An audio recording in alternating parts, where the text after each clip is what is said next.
Hello, Assalamu Alaikum, and welcome to Tasha's Tales. On today's episode, we have one of my most favourite human in the whole world. It's my Nana. She is the most amazing woman that I have the privilege of being related to. Nana's experienced so much in life, yet she's always smiling and she has the best sense of humour. And Nana, do you want to say hi? Hi. We are. Do you want to tell us where we are right now and what we're doing? Oh, we're very naughty. We're having an ice cream and it's lovely. And we're down the seafront. And we are watching birds and the waves going by. Yeah, it's really nice. Yeah, this is one of our favourite things to do, isn't it? Very naughty, but lovely. Yeah, and we also like going for a cheeky cake coffee. Yes, that's me. Yeah. Like, you love your sweet stuff. You've got a right sweet tooth. Don't tell everybody I like my sweet stuff. Of course I do. Yeah. Nana wasn't too sure about doing this, but here we are. I've somehow managed to convince Nana because... Yeah, she's tied me up. Yeah, I've tied you up in the car. I think, for me, I just think it's so important to have these conversations to look back at. And I just wanted to ask a few questions that I don't think I've ever really sat down and asked you. So, you come from a family of 3 siblings, you and a brother and a sister. Yeah, that's right. What were your mum and dad's names? Mum was Margaret. I can't remember what my dad's name was. That's horrible. You get Samuel. And I was lucky enough to meet my great-grandparents in Leicester. I got to see them. They used to write me letters in Pakistan when I lived there. Yeah. And actually, when I went to France with school, I remember Gan wrote me a letter and he sent me some money to go to France. He was kind like that, my dad. Yeah. So, growing up in Leicester, do you have any memories of like what you got up to? No, in those days you could just go in the streets. You could all play together in the evening and run around. No big cars coming to run you over and things like that. So then we just go around to the chip shop. I mean, there'd be loads of us all from the street, all kids. Can't remember any of them really now, but yeah, just go around, stand in the chip shop and enjoy ourselves. Do you remember how old you were when you got with my granddad, Babaji? Yeah. 15, 16? Yeah, perhaps the end of 15, going on for 16. Then you got married and had Mamu Tony at 17? I think I was 16 actually. Really? Or did I get married when I was 16? I don't know. Either way, you were very, very young when you had. Yeah. But obviously marrying an Asian guy with brown skin back in the 60s. Yeah, it was a big thing. I mean, I know when I was pregnant and there was a woman down the street to my mum's and she worked for the doctors and she went and told a few people, "Oh, do you know Mary's, she's pregnant, you know?" And then my mum found out that she'd said that and my mum went straight to the doctors, told him, and she got sacked straight away, that woman. Really? Yeah, because I was perhaps going in the shops and they said, "Oh, is it right you're having a baby?" And I used to say, "Yeah." I was young and stupid then, but never mind, I got on with it, didn't I? No, but was there kind of any racism? Yeah, in those days, people would be very rude and say things, but I never really had that much trouble to be truthful. Really? Yeah, just... My mum would open her mouth for me, though. Would she? So that's really surprising, isn't it? Because obviously that generation... Yeah. Racism was probably... It was quite... Oh, yeah, because my dad, he was really funny to begin with. Was he? Oh, yeah, he never stopped I didn't know that. Never stopped me from going, like, getting married. He'd say, "Oh, so-and-so's at the front door." I said, "Dad, don't say that, he'll hear you." But then, my mum and dad were fine with him, and they used to treat him like he was one of theirs. And my mum and dad always used to have us for dinner and Christmas and all these sort of things. My mum was always come to my house and check me every day to make sure I was all right. Things like that, yeah. And then obviously you had Mamu Tony, then you had my mum. Yeah. And what about their kind of experiences growing up? Did they ever get called the P word or anything I don't like think that? so. I don't know. You'd have to ask them. I don't think so, though.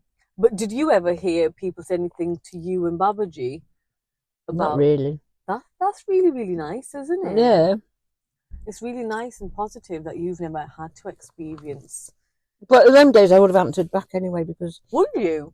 Oh, there's loads of things I've answered the front door to and told him to get lost in many words, which I won't say on that. I mean, perhaps my husband, he did something once, didn't he? And he said he hadn't, but he very well had. And the man who he came knocking on my front door with his girlfriend saying this and that. I said, just get lost and get out of it. I said, he's been here, he's not done anything. Go on, Nana. I know, but I didn't like him, did I? He was Pakistani. Oh, really? No. Huh? No. Go on, you can say it. They'd been to the pub and that's what they would do. Well, a lot of men... Loads of Pakistani men drink, they pretend that they do. When they came in the 60s, that was quite normal, the culture, wasn't it? Of like drinking and that kind of thing. But you really embraced the culture. I mean, you were only a baby, but you were making chapatis for how many people? Yeah, when I first got married and went to live in, because he had a big house, but other men were living there, you know, like because they'd been living there before me. And I didn't know how to cook or do anything, did I? Yeah. So one of them, I don't know whether he's still alive, he was really lovely. He used to say, come, I'll help. And he used to help me, show me how to cook. So how many people would you cook for? Oh, no, just for my husband and me. They used to do themselves. So what kind of things did you learn to cook? Curry, chapatis, all those sort of things. And now I can't remember how to cook them, and that's the truth. I'm not lying. No. I cooked for years and years and years. Done everything. Washing, didn't have a washing machine in them days and things like that. And then you had our lovely Aunt Sheena. Yeah. But we'd got our own house. I mean, we'd moved from that where I'm talking about. We'd gone. Yeah, you had your own house and stuff, didn't you? And Babaji at the time was quite successful in terms of you guys had money, didn't you? Yes. So when Aunt Sheena was born, obviously... Oh, my God. Do you want to tell me... We won't talk about my granddad turning up under the influence. Okay. For the delivery. Yeah, we didn't know where he was, and I was going to hospital. I was ready going to have Sheena. Goes in the room and that, and he comes. Somebody found him anyway. He was drunk, and he looked. Just goes to the other end and goes, "Oh, it's just like when you're delivering. I can't remember which animal is cows. Yeah, just like you're delivering a cow." I thought, "Oh, yes, shut up! I'm having a baby. I don't want these nurses to think I'm stupid." Oh my goodness. At least he turned up. That was the first time he turned up, didn't he? Yeah. He's never bothered before. God bless him. Rest in peace, Grandad. But when Auntie Sheena was born, obviously she looked a bit different, didn't she? Yeah, but I didn't really think that. And then I know all the other mothers that had been sort of smiling and friendly with me, they all suddenly went quiet when I went in the room. I thought, wow, what's going on? And there was one nurse there who she was like my mum's neighbour's daughter or something like that. She knew, but she won't say anything. But the other blooming women knew, didn't they? And you didn't know at this point? No. And then when they come to tell me, they said, you don't have to have her if you don't want. We will put her, we will take her and find somewhere for her. I said, really? No, you won't. Yeah. I said, if you didn't want it, then you don't have to. I said, well, she's my baby, of course I want her. Making me really emotional. I didn't know that. Yeah. They said you don't have to keep, in other words, you put her into blooming, I don't know, somewhere else. And I said, no, because in them days, put you in blooming places where you weren't even looked after properly. So I said, no. And then when looking after Auntie Sheena, what was that like for you? Because obviously a child with a disability is really, really difficult. She weren't really much different when she was little, I don't think. It's just as she got older, she got poorly and things. And she used to love going out with your mum and dad. They used to spoil her and buy what she wanted. And there's pictures of her when she's sitting in the car and standing near the sea and things like that. Yeah, she had a really, really good life, didn't she? Yeah, but I think she always sat in the, if your dad was driving, I think she used to sit in the front with him. And they'd have the music on. Full blast. Which one? Do you know where their favourite song? No, but I bet you remember. I will always love you. you. And she would sing at the top of her lungs. I know. And yeah, she was She was a little monkey, because if she was sort of only mucking about, though, she'd stick 2 fingers up at people. Oh, she'd swear all right, wouldn't she, Auntie? Yeah, I don't know why, because she wasn't really brought up to swear, was she? It's only when she got older. I mean, she used to go to... Some of her vocabulary in terms of swearing was very interesting, wasn't it? But when she used to go and have her dialysis, I mean, they all loved her in there, and in the end, she used to go and get the stuff out herself, you know, and get all set up for them to do whatever they had to do. Mm-hmm. She was so loved and cherished by us all, wasn't she, Auntie Sheena? She had... And you dedicated 45 years... completely and entirely dedicating your life to her. You do, it's yours, don't you? Yeah, you do. But you and so going back to kind of in the 60s in Leicester, raising obviously mixed race children, and then Auntie Sheena was born, so then you had to deal with kind of like having an interracial marriage, mixed race children, then another child with additional needs. And then my granddad decides to pack you all up, sell everything, and do what? Go to Pakistan by road. Yeah. I can't believe Can you believe it? I mean, Sheena was perhaps about 3 years old. And, I mean, we sat in a van. I had to sit in the front because I had to tell him to do this, do that. I mean, I didn't even really know how to read things that you're supposed to tell people. But anyway, it took us about 17 days to get there. Something like that. We used to sleep in the van. Oh God, them days, honestly. But what do you remember? One story where I mean, my mum might share some of that, but actually, we'll let my mum share some of that because I think it's really interesting, kind of that journey. Because my mum must have been 13, I guess, when they went, or something like that. Well, I can't remember which one. I think Tony went in a different car. In a different car, like with some, because there was other people that sort of knew. And so when you went to Pakistan, was that with the view of you moving there? God knows, I stayed there for 3 years. I think moving is for years. Were you there for 3 years? Yeah. Oh, I didn't know that. I thought it was maybe a year or maybe 2 years. No, it was about 3 years. It was 3 years, I think. So you, little Gory, went to Pakistan. Yeah. In a village. Yeah, but it was nice though. Did you like it? Yeah, and in the city. We lived in the city as well. What's it? Meerpur. Yeah, for a year. And what was kind of, do you have any... Everybody was lovely with me, fine with me. I mean, them days, you know, I was a bit all right. And I used to have to cover my head and my face if I was sitting on the back of my husband's motorbike and going anywhere, because you'd have the other people driving the big vans and things. They wouldn't be looking at the roads, they'd be looking at me. Because I must have been the only English person there. Gory means a white lady, a white girl. Yeah. So, yeah, I bet you were quite a novelty for everyone, weren't you? Yeah. And then, but no one, like, forced you to kind of practice Islam or do religion or anything, did they? No one had any expectations in that sense. No, that's fine. So what about kind of cooking in Pakistan and things like those? I never cooked. Did you not? Oh, I did when I lived in. Yeah, I did. And I always remember when I used to have to wash clothes. I sit on a little stool thing there in the water, sort of where the water was. And names, was it Grandma? Nana? Who? Oh, she was like on the bed. My mum's grandma. Your husband's mother. Yeah. Yeah. She used to sit and watch me, and I used to eat things that she wasn't. You know, there's some things I like. Chili, like the red hasn't. Naswar or pan. Something I used to sit and eat them, and used to make sure she weren't looking in. She used to tell me you can't eat that. Oh, really? But she could eat it. I think she did. Oh, okay. I bet it's pan. It's wrapped up in like a little leaf type of thing. I don't like what your mum will know. Yeah. So you spent 3 years in Pakistan. Yeah. You enjoyed your time there. Yeah, I've been to where do people go far away from there and Baba Shadi Sheikh. Yeah, I've been there a couple of times. It's like a holy place that my family in particular goes to, because our ancestors are buried there. I think the ancestor was Not buried there. No, he's buried there. Who?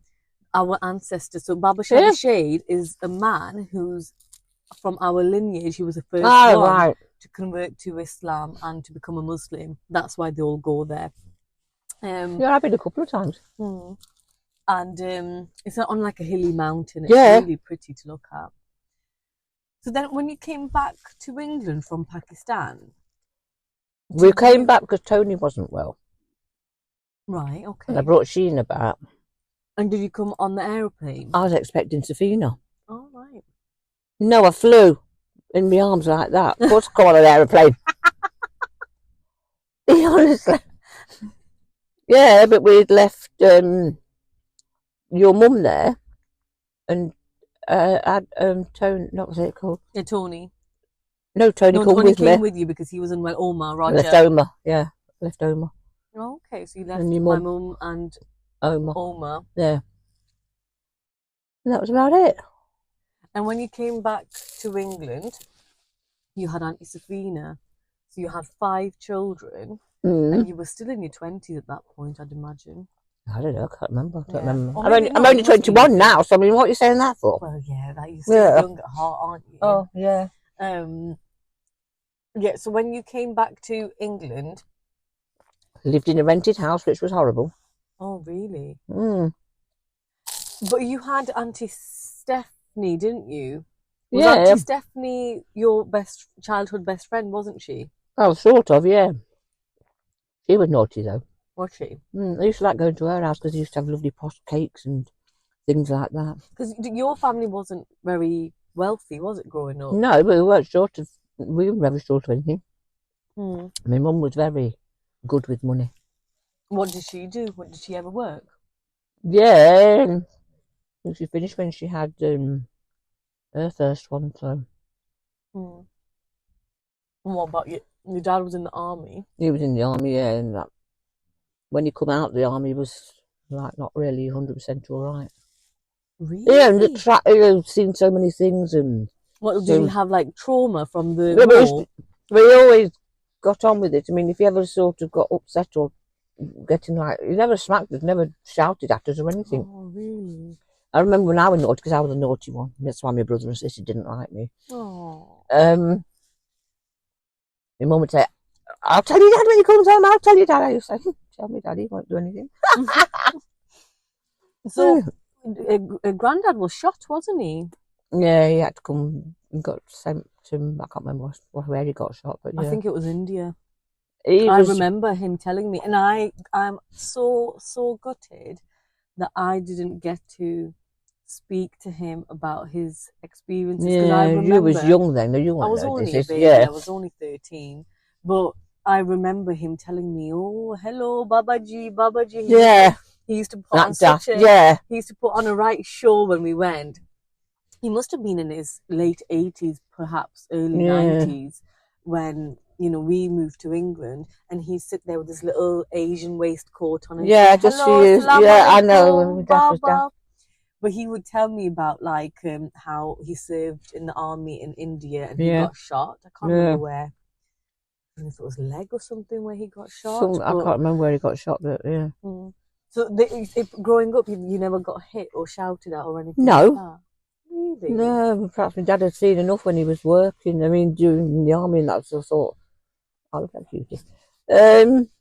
No, my mum never told us off. Well, she'd just say, "I'll tell you, Dad," but none of us ever got smacked or anything. When you look back at your life, because I think you've lived such a colourful life. Yeah, so colourful. And you've seen everything anyone could probably see in terms of everything, really. What do you think, when you look back, was probably the hardest or most hurtful thing? Well, I think it was not good when he cleared off and left me for no reason and then gets married again. Yeah. But it was still good enough, though, to come back to England if Sheena was very poorly in hospital. Yeah. If I knew what happened was, just for anyone who might not know Nana's story, so Nana was 16, she gave up her life to marry a guy from a different culture, religion, embraced all that religion, had 5 children with him, 1 child with a disability, moved to Pakistan and all that. And then it was only about 15, maybe 16 years ago, Yeah, been married maybe a all, bit yeah. longer, that he left you As far as I and was concerned, remarried. yeah, It's basically like East is East yeah. He in the was. film. He said he was going to Pakistan. I mean, he'd been loads of times and he'd come back again after a few weeks. Hmm. So I never thought anything of it. And then finds out he's married this other woman. Hmm. And he phoned me one day. He says, "Oh, he says it's all right, it's all right. I've just got this woman. She's just going to give me my tablets and like look after me." I said, "All right, it's okay then." Hmm. A couple of weeks later, I'd heard from somebody else anyway. Then he said, "Oh, and I said, "Oh," I said, "and by the way," I said, "she's pregnant, isn't she?" And he went, I said, "Well, that's a funny way of being looked after, isn't it?" And I put the phone down. Hmm. And I think that really, really, really hurt you, didn't It hurt me, but it blooming annoyed me all those years. I took his hits and his kicks and everything. Hmm. But You did. You've seen it all, haven't you? You've been seen it all, done everything. I mean, I never really mixed with many English people after I got married and things like that. So. Hmm. And also, you lived a really, I would say, sheltered life. You never went out or No, I was only done naughty when I anything. was really young. I can see he's taller. The little boy walking on the kind of beach. Yeah, yeah. I don't even know what we were saying now, but we were saying. Oh yeah, I thought I'm the one that can't remember things, not you. You distracted me. That's why. We were talking about you not mixing with anyone. Not really, no. I Because wasn't. you just served the family, basically. Yeah, I mean, I didn't wasn't you? like normal English people. Go out drinking, go out dancing, go and meet each other and go out together and that. Hmm. But when Babaji was living in England, Yeah. he didn't stop you though, did he really? No, but I got kids to look after, so he was going to look after them. Yeah, yeah, that's true. But going back to, but even up until like when my mum moved to England, she started to take you out and things, hasn't she? Like going out Yeah, for it's only, coffees yeah. and things. Especially nowadays, I mean, go wherever she takes me. I just not get stressed or anything. I mean, I lived on tablets when I had my kids, you know. Did you? What kind of I can't remember tablets? they are, just for stress and anxiety, and I wouldn't just take one or two, I'd take a full handful. I remember you telling me that you were like, once you were hallucinating, like you were seeing things crawling up, didn't you? I don't know, I don't remember that one. I've done so Yeah. many things. Oh, Yeah. what did I used to live on? Unless I'd got 100 of these tablets stuck down the top, I would panic. It's only when I came to live when we had the shop, Yeah. I managed to stop taking all these tablets. So where do you think the anxiety came from? What Just do you worrying think? all the time. What's he going to do? What am I doing this right? Am I doing, just anything? Didn't like go out the front door. Would you say you had a happy marriage? Well, to begin with, yes, and everything like that. But then as time goes on, I mean, I never really used to go much shopping. If sometimes I get out this is when I lived in Leicester, I'd get out the front door and I say I can't do it. And then my mum would end up going shopping with somebody else that said they were my friend, but they weren't. They were having it off with my husband. Yeah. What a life. Yeah. But you've always been so positive and so full of life and loving and caring and generous. Like all these wonderful things that I totally admire you for. I really do. Thank you. I'm glad somebody does. No, we all do. We love you so much. Even Ria, when she sees your picture, or if I'm ringing, she'll say, Gigi? Gigi? I want to see what she does when she sees me then. Yeah, she'll be really excited. No, but yeah, you've been through. And what do you think's been your happiest time? Like when you look back and it really makes you smile? Nothing particularly makes me smile, to be truthful. I just think things and then I sometimes forget things. Is there any memories though that you look back at and you think, oh? No, at least I got married in the Pakistani way, plus the English way. Then we went to, where do you go to get married in the English way? It was only my sister and my dad was there. Me and name. When you go? Registry? The register office, yeah. All right, so you think that was nice that you got married? Yeah, because I know when I did ask Naeem if he wanted to divorce me after all these, what he was doing in Pakistan, but he said no, so I wonder why. Mm. And obviously, he passed away a year before Auntie Sheen, and they both Yeah. passed away in the December, which literally a year apart, and that was a bit of a shock. Yeah, I wasn't going to tell Sheenie no because I didn't know what to do, but she obviously knew. She did. And she dealt with it really well. Yeah. We say that though, but I think she went through a period of depression. Yeah, but she was really, really down. Because if she was very poorly in hospital, he used to always come over. He'd come in one door and I'd go out the other door. You were still amicable with each other, though. Oh, yeah. I mean, let Auntie Sheena know that things were I know okay. once, that's when Safina had an argument with him. Because he was just going on about his daughter that he'd got. And I said, I've got other kids, you know. And then Safina must have opened her mouth and said something. She says, I always regret that because I said, well, he said, Teresa, what are you worried about? Because he'd come over once, when he was getting angry, he was in our house, and we was all saying about, well, you got other kids and this and that. And he'd come over to me. I says, you can hit me if you want to, because I'm not scared of you anymore. And he soon walked away. Well, I think the lads were there anyway, so they would have grabbed hold of him. But, you know, what a life. But never mind, we're still here to sue. And to see the world, see the beach, see the waves, haven't we? Yeah. What would you say to anyone, like any young people about life? What would you say? What would be your kind of advice? No, I would just let people get on with their lives and let them do what they want to do. What's the point for anybody to interfere with anybody else's? Yeah, live and let live. That's it. I would not say to somebody, you don't marry that one, you should marry that one, and things like that. What's the point? There's their own lives. If they make a mess of it, they can get out of it, can't they? Exactly. Nana, do you want to talk lastly before we go? Yes, because I'm nodding off here.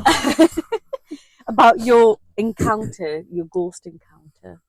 Oh, that's years ago. I know, but I find it so creepy and scary. This was when we had the shop. So my Nana and the family had a shop in Sunderland for some time, and that's when I got better and everything was all right. I was, yeah. Those were probably the best years of your life, I'd say. I was laying in bed, and as far as I was concerned, I was asleep. And then this black thing was going across my bed. Just fit on the side of my bed. And I thought, oh my God, there's a ghost and everything. And I tried to get out of the bed and landed on the floor. Well, I didn't. I went on the floor thinking, oh my God. By the time I opened my eyes again, it's gone. But then another one, my mum used to believe in ghosts, you know. And then I had another one, but I can't remember what that one was now. I know I've had two sort of things thinking. Yeah. Was it a girl or something? I don't know, I think it was. It was something. But I mean, Sheena was alive then and everything. I mean, I don't know who it was or what it was. Scary, isn't it? Well, it didn't scare me. I mean, you go to the cemetery, I'm not scared. And that's where we're going now, aren't we? We're going to go to the cemetery. Go to the cemetery. What do you love about going to the cemetery? There's my grandson there, and Sheena's there. Yeah. I mean, how many years have I been going to the cemetery? Yeah. Gosh, years. How many years is I think Kiam's Kiam passed away nearly 20 years. No, more than 20 years ago. We moved 22 years ago. So. Yeah, but I used to go perhaps once or twice a week when he first was buried, because Dawn used to take me, you know. Yeah. Mad cow. Yeah. And then I always go there anyway now, and I've got Sheena as well. Yeah. I feel peace. I feel peace when I've been to see them, even if you don't take anything, which we always do, just standing there and that. Yeah. But I have to be very careful nowadays when I'm walking. Yeah. Well, I'll hold on to you. Oh, most probably both end up on the floor then. Was this as difficult as you thought? No, because it was just normal. Did you forget about it at some point, that we were recording, or not really? I forgot about that, I think. Oh, did you? I was too busy gossiping. I wasn't gossiping. Right. I love you with all my heart, and thank you for giving me the opportunity to record this so I can listen to it over and over again and play it to my kids, my grandkids. Okay, I love you. Mwah. Yeah.